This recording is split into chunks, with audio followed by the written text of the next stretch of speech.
All right, we're back. Ghost Files episode 3. We made it to episode 3 without getting canceled. I'm lucky to be joined today with good friend Carter Purple. Say what's up to the pod, Carter. Hello, all. For those that don't know Carter, would you like to say a little about yourself, I I'll, guess? ta- I'll take a page out of Luke's book. 6 foot, 185. No, about me. I don't know. I like to. I think I'm very similar to you in Division in that I like to. I'm a man of the people. I feel I come alive when I'm in groups. I like bringing people together. Um, and that's about myself. I got a lot of ambitions, so I'm looking forward to the discussion on this pod. That's good intro here. So usually to kick off the pod, obviously, everyone's in senior year this year. I usually start off asking, how's the year going so far, and what are your thoughts? Um, well, I'm not gonna lie. This year sucks. Um, but if we're talking school year in general, honestly, like given the circumstances, it could be worse. That's my Yeah, mentality. Um, just being able to see people like those school friends that you wouldn't be able to see otherwise, just an absolute lifesaver. Um, I wish I could see you pod A goons, but unfortunately, yeah, we have to be segregated. the Um, divide. Yeah, but Spirit Week really salvaged a lot. Like I was so happy to go to school each of those weeks, like so excited. So hopefully we can do some more of that. But overall, I think given the circumstances, the year's been pretty good. We'll see. Yeah, I think that's like the overall like feeling from this year so far. It's like, yeah, obviously it's tough, but I think we're making the most of it. And like it could definitely be worse in a lot of ways. Um, what also, Absolutely. yeah. Um, what also comes with senior year is looking towards the future, looking maybe into college or whatever the next 4 years looks like. And we're getting around that time where people are hearing back, they're submitting, making decisions. So where are you at in that process? Um, Actually, funny you ask. Like I think about an hour ago, I submitted my last two. So Hey, good to get the weight that's off the that. back. Yeah, They weren't due till January 1st, but I was just sitting around. I was like, why would I wait? Like I have everything I need. So I've pressed a few buttons and it's like an immense weight off my back. Now the pressure's on them. yeah, Um, so I heard back from UMass because I applied early action. I got in there, so that's awesome. nice, nice. I got a UVM decision coming up in 3 days, and then the rest it's going to be a while. But I applied to 8 colleges. Feeling pretty good about the process. Feeling pretty good. Is there any that stand out? Like, do you have any clear favorites, or is it kind of like a toss up? I know a lot of people have their like dream school, but for me, like each of them have their equal pros and cons. Some are reaches, some are safeties, some are public, some are privates. It's a really good mix, so it's going to be a tough decision to make. Yeah, definitely. Those schools you listed are all great schools, obviously, and sounds like you're pretty well off in the process. Obviously, like you said, pretty good timing of this podcast recording today. You Yeah, put good stuff. put those applications in, but so now getting into like actually what you would want to do once you arrive at college, is there a specific major that you're interested in? Yeah. So I've always loved history. Been a history Yeah, guy. Um, and like I said, I love people. I love being around people, and so I've wanted to be a history teacher for a really long time. Um, I've been like, okay, like this is my top job. It's not necessarily like I must have this job. I'd be okay going into something else. But I want to study history and maybe political science. I know it's not the most lucrative job, but I think if you go into a job that you really enjoy, it really doesn't matter. yeah, definitely. I think that's like something people forget about a lot, is like the job you should strive for is like a job that doesn't feel like a job in a way. And I feel like being a history teacher could definitely like be that avenue for you. Like it would definitely fit like a glove. Yeah. So yeah, definitely that's dope. Um, I do gotta say though, Dan, I am envious of you and you're locked in. You got Arizona State. You know you're going for journalism. That is something. Being a sports writer, you know how much I love fantasy. Like I yeah, eat, sleep, and breathe it. So if I could have become like something like a fantasy writer, like if I had done some of the things that you did, I'm very jealous of you, but I'm also very excited for that because I know Arizona State's going to be insane. yeah. Thanks. I appreciate it. I think that's a perfect transition into the next question. Obviously, we're in the midst of fantasy playoffs, and like you said, you're a big fantasy guy. Um, Huge. huge. So when did that specific like love for fantasy football kind of fall into place? Because it's like, loving sports is one thing, but like fantasy is kind of like niche. You know what I mean? Well, that's the thing. Like pure sports wise, I prefer basketball. Like I prefer watching basketball during the season. I'm more captivated. But the difference, well, kind of. The difference is in like fantasy, it's just there's just something about it. So I remember like I joined some crazy random ESPN league. It was like 20 players, you drafted head coaches, you had like four quarterbacks when I was like third grade maybe. And I had no idea what I was doing, but I was like, oh, this is pretty cool. And then I started talking friends into it. My first year I played with friends. My dad played with us. A friend's dad played with us. It was kind of funny. And it just kind of evolved. Like now I'm at the point where like I read articles every day. Like it's kind of a problem. It's like Divish with his Wizards articles. Like, but as far as where it came from, another reason, Dad. But I'm a fan of the Bengals, so I needed an actual oh reason yeah, to enjoy football. You know. find a find something to actually watch for. Yes. Yes. That's fair. Um, no, yeah, I think like obviously all our friends are like really big into sports, but we kind of grew up in this like fantasy boom in a way. Like fantasy football and fantasy sports was nowhere near the place it was 10 years ago or even like 5.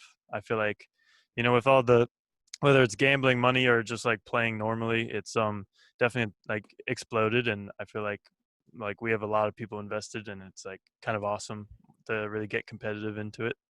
It feels almost like it's the number one thing, like in small talk, to come up. You know, like you go to Yeah. school on a Monday and you like see like the guy you played in the weekend. You're like, hey man, like KJ Hamler just dropped 30 points on you. Like, Yeah, so it's water, as they say in like the office, like water cooler talk. You exactly, walk over yeah, to the water cooler like, hey, beat you by 2 last week. It's like kind of like yeah, makes some rivalries like you wouldn't expect at all. It's like you thought you were good friends, and it's like, oh, now I hate this dude for a couple of weeks because he just beat me and knocked me out of the playoffs, stuff like yeah, that. exactly. It adds a little competition to daily life, which I like.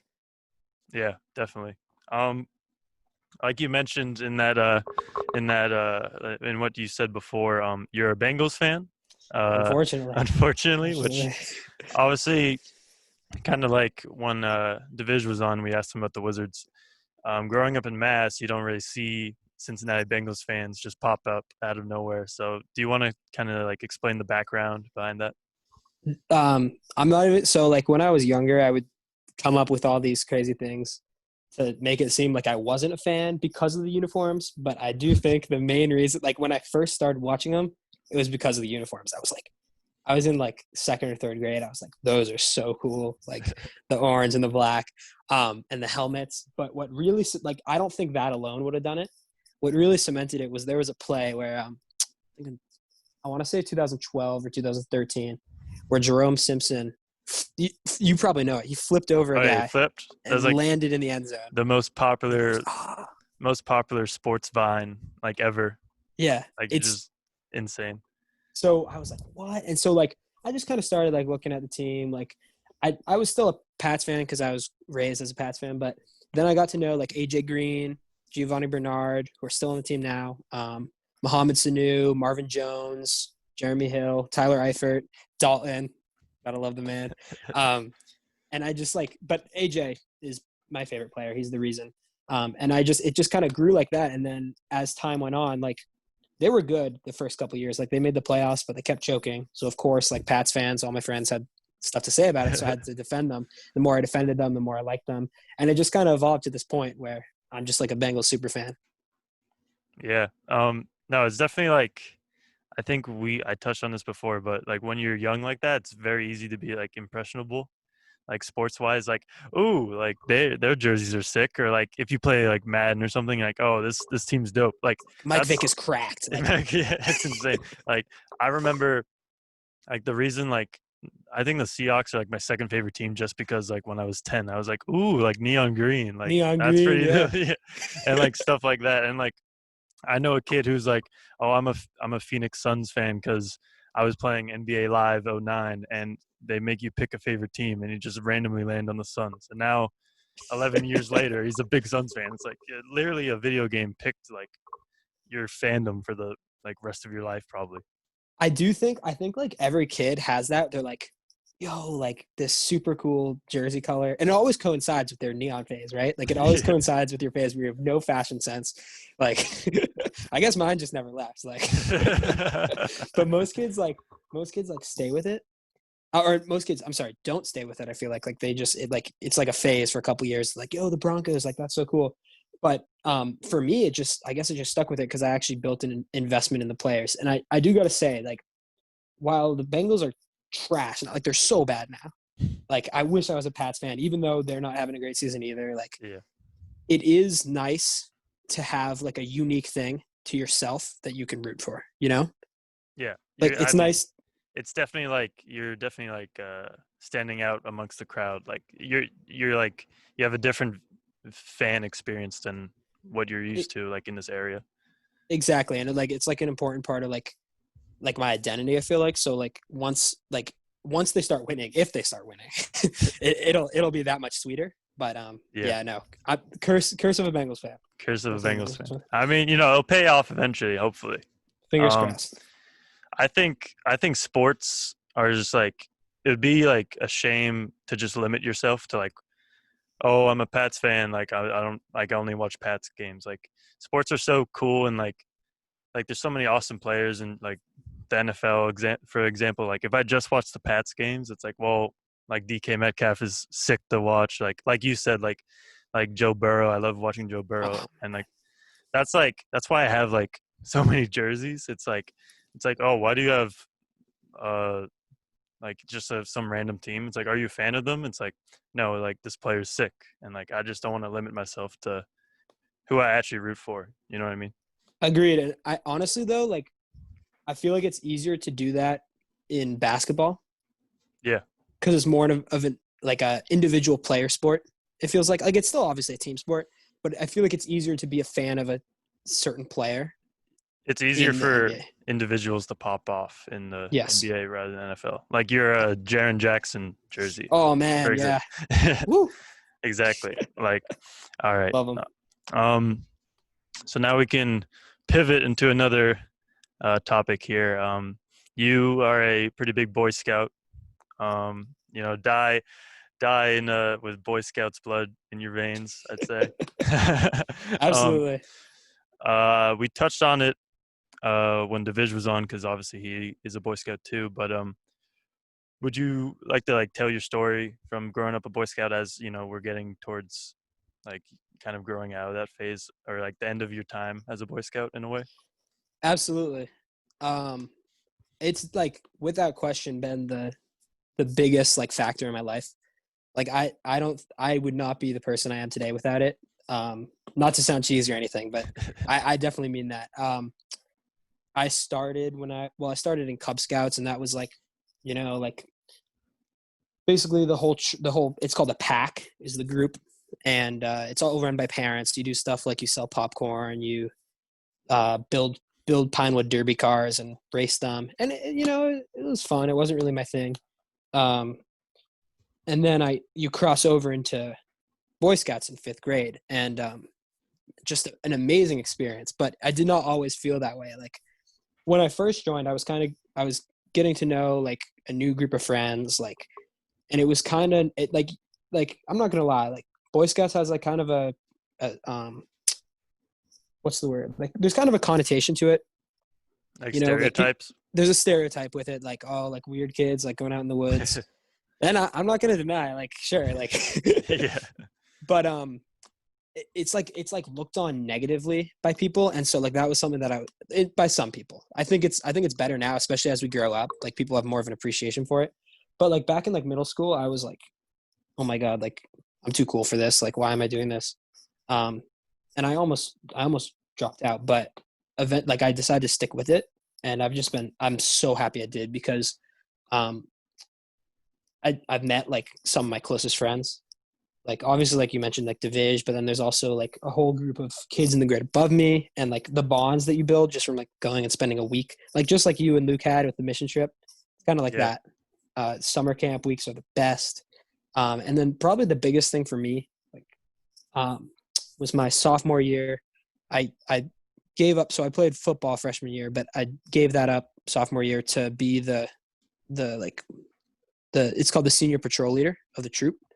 So you are basically responsible for everything. There's a scoutmaster who like you work with, but you at the end of the day are you're the one that runs the 9 outings. You're the one that runs the week of summer camp, the meetings every Thursday, um the leadership meetings every month, and you have to be corresponding with emails and meet. It's just so much work, but that like was such a great experience for me. Like I learned things there that I don't think I would be able to have learned in any other position. That's dope. No, like you said to start, there's definitely like a moment of like, oh, like I don't really want to do this. Like this seems lame. And I think that's like not just a Boy Scout thing. Like if you just go to like a random summer camp or like you said, the mission trip, like doing church stuff, like when you first go, it's like, oh, like church, like what the heck? Like why Such a am I here? burden. Yeah. It's like I'm only here because my mom made me, and then but you kind of have to like put your like quote unquote ego aside and like just go for it, and like eventually you'll look back on it like you said, like so much you learned so much and you made so many friends from it that like sometimes you just gotta like, I don't want to YOLO, but sometimes you just gotta YOLO and just go for You just gotta you YOLO. just gotta YOLO and go and just go for something, and like you'll end up being like surprised.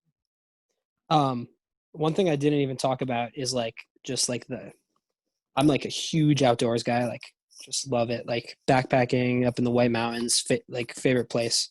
Um, I'm a mountains guy over a beach guy any day. Um, and just like the experiences that it afforded me, like hiking up a 4,000 footer in the winter and sledding down, sledding down the trail to get back. Um, Biking 350 miles from Pittsburgh to DC. Um, Canoeing 100 miles on the border of Minnesota and Canada. Like these are the type of things that I wouldn't have had the opportunity to do in any other capacity. And I think it's gonna like it kind of has built this desire in me to just pursue adventure. Yeah. Like I know in college, like something that played a huge decision in where I applied were places like I don't want to go somewhere in the middle of nowhere where it's all farmland. I want to go somewhere where I could go hiking, biking, canoeing, and just stay active and outdoors. And that's something that Boy Scouts, I'm a second thing that I'm so grateful for. Yeah. No, that's awesome. I think you're like your personality, like you said, you're a big outdoors guy. Um, do you think you kind of learned that through Boy Scouts, or was that always something like you like were interested in, and Boy Scouts was kind of just like another avenue for you to like expand on that interest? That's a really good question. I think it might come down to a mix of both. Like I think Yeah. I still would have been a somewhat adventurous guy. I would have enjoyed being in the outdoors, but I never would have like had the thought to be like I got to shout out Pete Bonifant, like my number one hiking buddy. Like I never would have had the thought to just like text Pete and be like, "Yo, you want to drive up to the White Mountains, bang out a 4,000 footer, and come back?" Like I never would have thought to do that. Like that's the thing that I think Boy Scouts came into play. Is it taught me that like you can go do these things like by yourself. Like you just get the right gear, you toss it on your back, and you're like entirely like independent. Like you don't have to worry about parents. You don't have to worry about all this stuff. You can plan it on your own, and that's just something that was so crazy to me. Um, so to answer your question, I think it was a mix. Like I think I obviously would have loved the outdoors, but to get where I am today, it wouldn't have happened without it. Yeah. I think that was a well said answer. So now let's maybe move back into looking forward into the future here. The next 4 years are about to be planned out in a way. And you kind of get to make that decision. So besides like academically, like obviously you're going to pick a college and obviously like a major, but is there anything like non-academically you want to do in the next 4 years if it's like a hobby or an interest like that? Yeah, absolutely. Um, so one of the things I was reading about, um, oh my God, dude, my European history class. I hope Miss McEnany doesn't listen to this podcast, but just drones on and on, and I just can't focus. So I looked on the article, like I was looking at an article um, about Colby College up in Maine, one of the places I applied. They have this program where for a semester you go and it's basically study abroad, but it's like Spanish language focused, which is something I really enjoy um, because I was part of the exchange program my junior year. But the crazy thing is this study abroad experience goes to the same place that they Oh, came from. So I that's would see sick. like our boys like Miguel and Marcos and Carlos again. So I was like, oh my God, like, yes, sign me up. So that's one thing that I would love to do. And honestly, hopefully my first or second year of college, because if I wait too long, then maybe those kids would all be off doing their own thing, and I'd like to see them again. Yeah. Um, I probably not within 4 years, but going along with what we were talking about before is have you heard of the Appalachian Trail? Yeah. So there's the Appalachian Trail and there's the Continental Divide Trail, which goes from Texas up to the border of Idaho and Canada. And then last but not least, there's the Pacific Crest Trail, which goes from the border of California and Mexico up to Washington and Canada. And that's one that I've kind of set my sights on as like my ultimate bucket list. Like it's a through hike. It's like 3,000 something miles. Takes you like 6 months. And it's a big goal because at this point, I don't even know if I could last a week. But Yeah. it's something that I've kind of set my sights on and just would love to do. Like absolutely love to bucket list. No, that's awesome. I feel like especially kids our age, they don't really have that like, oh, I want to do this kind of like mentality. But like to have a big bucket list item like that at our age is like pretty sick because like you get the really like you're like striving for that in a way, and like you have your eyesight on something. Yeah, it's like I got it on the horizon. I can focus on it. But like I obviously got to deal with what's in front of me. But if I can eventually work up to that and just like, oh man, it's a dream. It's a Yeah, dream. it's What always about it's you? always good to have dreams. What about you, Mr. Podcast host? We gotta show you some love with some of these questions too. Um, uh, that's a tough question. I kind of want to like leave myself like an open book. Like like there's a lot of things I would be like really happy to do. I'm just not sure like what exactly. But I feel like the best thing is just to leave yourself open for anything. Are you Like interested in studying abroad or no? Like, would that be something you'd be? um, I don't know. I've kind of had like mixed thoughts about that. My sister did studying abroad in London, and she said it was dope. And I actually got to visit her, and I was like, "Oh, this is sick." So I think it depends the situation, but it's definitely like a thought of mine. Um, but yeah, I feel like I kind of want to like make the most of the next 4 years and like beyond that by doing a lot of stuff like besides work and like picking up a lot of like hobbies as well. Yeah, and honestly, like if you're gonna be out in Arizona for a while, like such a great place to get outdoors. To um, the weather is just amazing. Like you can be outdoors 24/7. Like Yeah, I don't know if that's something you're interested in, but like also the connections there are gonna be great. Like because Arizona State is in what city? Is it it's in a city or is it just a college town? it's the main campus is in Tempe, which is like a college town, but the campus I'd be going to is in Phoenix, and Tempe's right next to Oh, Phoenix as well. So yeah, big there city you as go. well. Yeah. That's nice. Hey, you might have to become a Suns fan. I might. I'm trying to like avoid that as much as I even though they have expectations this year. They usually Yeah, don't have the best of luck. Um, yeah, true. but yeah, I feel like I could definitely see myself.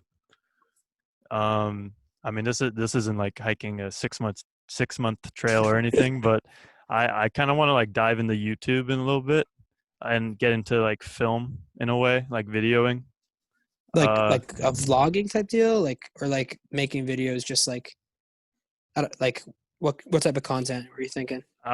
just like something in that realm. I just want to like kind of make videos. Like I don't know what type of videos, but just like getting behind the camera is something that's like really interesting to me in a way. And that I feel like that's an avenue that I haven't really been able to like explore yet because obviously it's cost some money, but it's definitely something that I could definitely see myself doing, I I guess. think it makes a ton of sense with your like career path too, like what you want to do. Like it just makes sense, like being a camera like personality behind or in front of. Yeah, definitely. It's definitely something that is on my list in a way. So, um, to backpedal a little bit, you brought up the going to Spain, and the kids coming here. Was that was over a year ago at this point. Mm-hmm. Um, Obviously, it was cut short due to the pandemic. But what was like your overall experience in the exchange program, and like what you took away from it? Um, I honestly think like I learned an equal, if not more, amount from them than I did like my first 2 years of high school Spanish. Like and on well, no, last year was pretty good, but like I learned so much in those 2 weeks just by like speaking with native speakers, and being immersed in their culture like that. It was an unreal experience. I obviously you know Miguel, but for those that don't know, I had Miguel. He was a year younger than me. Um, he was a character. His English was horrible. His English was the worst of the group. Um, so that was pretty fun when he came home on the first day, like giving him the tour. There were so many. There's a lot of middle ground we had to find, but luckily enough, like my Spanish was good enough that I could overcome it. But I'm also not like fluent, so like there were many times where I was like, it like I just couldn't understand what exactly he was saying. But it never came in the way of everything. I think regardless of his English ability, he was a man of few words. He didn't Yeah, talk very much, so like, but we got along great. Like, although I do gotta say, he felt more like a little brother than like a best friend type I deal, could you know? I could see that. Yeah. Yeah. But it was super fun getting to know him, and then his friends. Carlos was one of the funniest guys I've met. Marcos's English was impeccable, and so he was with Sam Krosky, and that was like a good matchup, because Marcos would just they didn't even have to speak Spanish once. Like Marcos just understood. Um, but just overall, like meeting everybody, like oh, it was unreal, and I was like super sad to see them go. Like all the girls from both sides were sobbing in the flag lobby, and I got a little choked up. I was like, damn, like Yeah. I've only known these people for 2 weeks, and like I got super close to them, so I was looking forward to going back in April. That would have been amazing, and then obviously the pandemic hit. So Yeah. No, yeah, I remember them coming and I was like, okay, I don't know any Spanish. Like they would come to hangouts and be like, I have no idea like what to say to them. But it was like really like eye opening in a way. Like even I was, trying to have a conversation with them even though couldn't talk. I still like found out like what music they like, what sports they like, and it was like, damn, like these kids are really like us and they're like, across the world, which was like awesome to see. that's how I feel exactly. Like just amazing that like you're thousands of miles apart, and like yet you're so similar. Like when you get to know each other. Yeah, definitely. Uh, Hey, when's the Latin exchange, Dan? oh, don't bring up Lan. That's got to be cut from the podcast.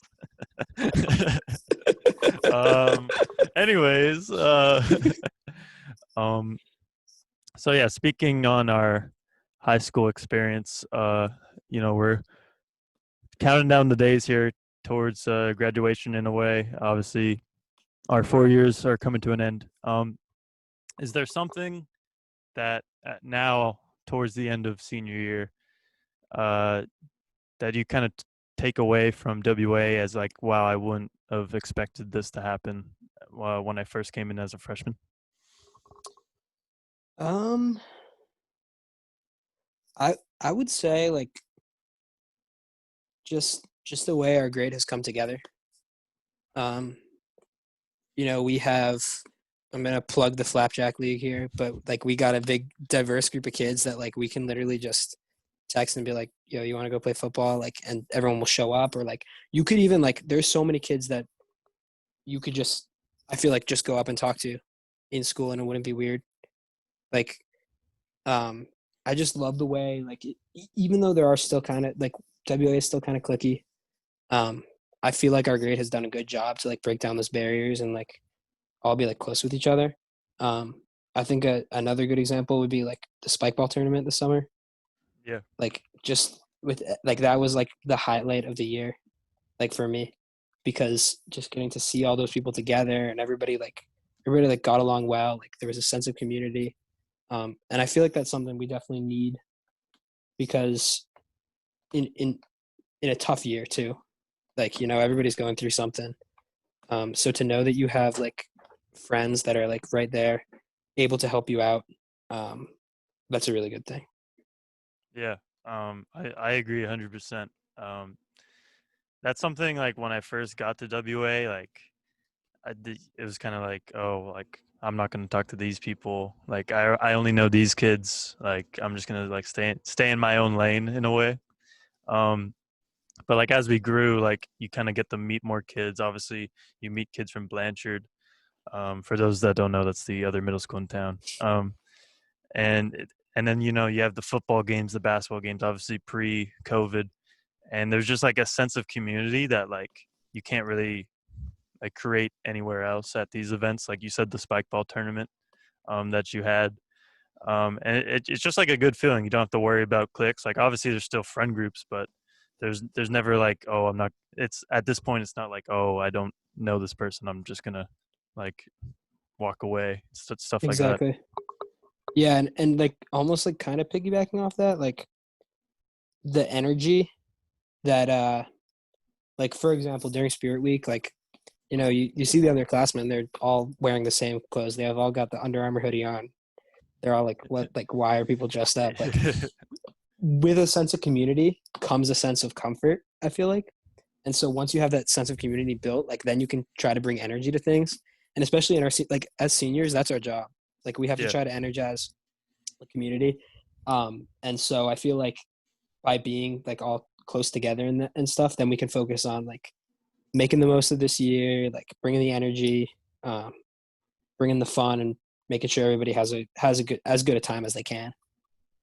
Yeah, definitely. I feel like that's also something like looking back and maybe like talking to like freshman year self. It's like don't be afraid to like bring that like the class together in a way. I think I like vividly remember the Spirit Rally freshman year. Like I signed up to do something, and like we were like, oh, you should sign up, and our kids were like, no, like I don't want to I really don't want to do get that. embarrassed out I don't want there. to. Like, I don't want to be a fool, like stuff like that. And then then you flash forward the junior year, and then you got like more kids getting into it, and it turns into like this awesome moment yeah, that we had. Um, so I think it's just like breaking that bubble of like being kind of insecure and like in a way that like you're worried about like what others think, and then you got to just go for it, and like in the end like it'll bring everyone together, and like it'll do better for yourself and others in a way. yeah, 100%. Like the biggest thing that like prevents like high school from being a better experience than it already would be is like people's like it's all about confidence. Like if people, you just kind of have to let. I know it's easier said than done, but you just kind of have to like stop caring about these social norms. Well, like not too much. Like obviously you got to shower each day. Like you got to brush your teeth. But you know what I'm saying. Yeah. Like you got to kind of break free from the mold sometimes. And because if you're just going through the motions and doing the same thing as everyone else, like who are you even being? Like you're not being yourself. And I know it's more difficult for some people than others, and I think like as you get older it's easier to do, but that's definitely something that if I could go back and like talk to my freshman year self, like I'd just like drill it into my brain, like don't worry all that much because in the grand scheme of things it really doesn't matter. Yeah. I feel like kids still like in senior year have some trouble like worrying about being themselves and doing what the crowd wants in a way, even though it's kind of like messed up. Um, Rather than just going for what you want and like Yeah, for sure, for being sure. yourself. Um, you brought up the spike ball tourney. I can't believe I almost forgot to address this. For those that don't know, Cotter threw a spike ball tourney over the summer, COVID safe, of course. So, as something to kind of fill the void that we had over this like lackluster summer, do you want to like kind of talk about taking the leadership role of like making a big event like that, like you said, bringing the class together in a way? Well, it kind of comes full circle here because I don't know if I ever would have had the confidence to like say like I'm just going to bring together all these people. Like some people I've never even spoken to. If I hadn't had that experience as senior patrol leader of my Boy Scout troop, because I learned what you need to do to organize, what you need to do to lead, um, and so it's just kind of something I've always done though. Like on big and small scales, I like being um, like an organizer. Um, and like that's good and bad. Like sometimes I can be pretty stubborn, but overall, I think it's a good attribute. Like I'm the commissioner in most of my fantasy leagues because I like being the organizer. Maybe I slip myself 5 points every once in a while. You never know. No, I'm just kidding. I'm just kidding. Um, but yeah, it was, and I had help. I had Divish, Justin, Siraj helping me. But getting everybody together and then setting up brackets and setting up times, like working around people's work schedules, it was a hassle and a half, but I think it was so worth it because in such like in a year where like so much didn't happen and like we had all been in quarantine for months, it was so nice to see everybody again. Yeah, definitely. It was definitely like the highlight of a somewhat like low profile summer, which was awesome to see. Um, how long have we been going? Do you know? Um, it's been like 40-ish. We're coming up on Oh, 40, I think. all right. The leader in the clubhouse is Divish at like 47. So who knows? I guess we can go into the final question here. I asked this to everyone that comes on, kind of like piggybacking off what we just talked about. If you could give advice to any incoming freshman coming in the WA or at like high school in general, like what would it be? Well, they got to know, like, I wish someone told me this, but the first day of school is green spandex day. So you wear the full green spandex bodysuit. And nobody told me that day one day, so I I looked can't like such an idiot. I can't believe we never talked about this on the first two episodes. I mean, this is just embarrassing for me as a host. Green Spandex Day, first day of school, everybody. Yes, if you are a freshman, you gotta remember this, all right? Or else people are gonna laugh at you, and you're gonna look like a clown if you come in wearing nothing. So, no, but for real, I would say I loved Luke's answer about like regrets and stuff. Like you don't want to have any regrets. Like kind of looking at what we were talking about, like people being afraid to break from the social norms. Like there's a lot of opportunities at WA and beyond, clubs, sports, organizations that you can join and will be amazing. Like be awesome experiences. You never know. You could like it, but a lot of people just don't because they're like, why would I do this club? Like nobody else is doing it. Yeah. Um, so I think it's really, it comes down to if you're complacent and you're fine with being complacent, like you're fine with sitting at home, not really getting involved in anything, then that's fine. But I feel like you're not capitalizing on the opportunities you have because like this is the most free we'll be for like the rest of our lives. Like this is the time to try new things. And I know I'm kind of echoing what Luke said, but I honestly think that's the best advice I could give. And green Yeah. spandex. And Green Spandex. And green spandex. Okay, so two great pieces of advice for incoming freshmen. Don't forget green spandex, and don't end up regretting stuff, and don't end up regretting not wearing green spandex on the first day of school. Yeah, because Exactly. you're gonna have a mark on your head for the rest of your career Sure. at Like, WA. So yo, he came up to the first day of school in the Under Armour hoodie, like yeah, like SMH. like oh my god. I mean, I guess you could go red spandex if you're feeling crazy, but Yeah, I mean that's more of like an Acton Box Row thing, but what are you gonna do? All right, Carter, do you want to plug your socials or anything? I was I know you're a loved. big TikToker, so you gotta. We didn't even talk about my TikTok career. My illustrious. It's okay. There's not much to talk about. Um, we got all right. Carteris _101 on Instagram. Definitely follow there. If I like you, I'll put you on the close friend story. Snap, C Purple 4, TikTok, C Purple 4. Follow me. I'm definitely Division and I are definitely shadow banned for our sneaker meetup video, but but I still pump out good content because I care about people. So, Yeah. And then Twitter. You should follow my Twitter. I think it's also C Purple 4, but I could be wrong. There you go. So check out his TikTok career. Like we said, it's pretty illustrious. So thanks for coming on, Carter. Absolutely. Thank you for having me, Dan. No problem. And Good stuff. this has been episode 3 of the Ghost Files, and see you later. So yeah.